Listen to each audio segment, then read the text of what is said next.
Praise the Lord. ரட்சிப்பு எந்தெல்லாம் கிடையாதுப்பா, ரட்சிப்பு கர்த்தருடையது அப்படின்னு யார் ஒருத்தர் சொல்ல ஆரம்பிக்கிறாங்களோ ஒரு பயங்கரமான இக்கட்டான ரொம்ப டைட்டான விஷயத்துல இருந்து அவங்க விடுதலை ஆயிடுவாங்க. அதாவது ரொம்ப ஃப்ரீ ஆயிடுவாங்க. ஏன்னா ரட்சிப்பு மனுஷங்களுடையது கிடையாதுங்க, ரட்சிப்பு கர்த்தருடையது. ரட்சிப்பு நம்மளது கிடையாது.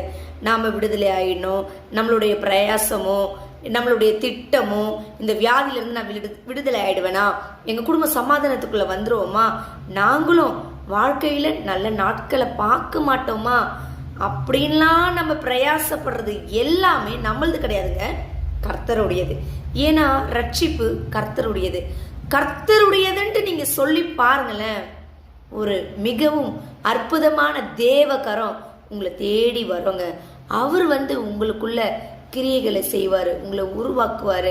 உங்களை நீங்க சொல்லி பாருங்களேன், அவரு உங்களுக்காக அசாதாரணமான காரியங்கள் எல்லாம் நிச்சயமா செய்வாருங்க. ஏன்னா ரட்சிப்பு கர்த்தருடையதுங்க, சர்வ வல்லவருடையது.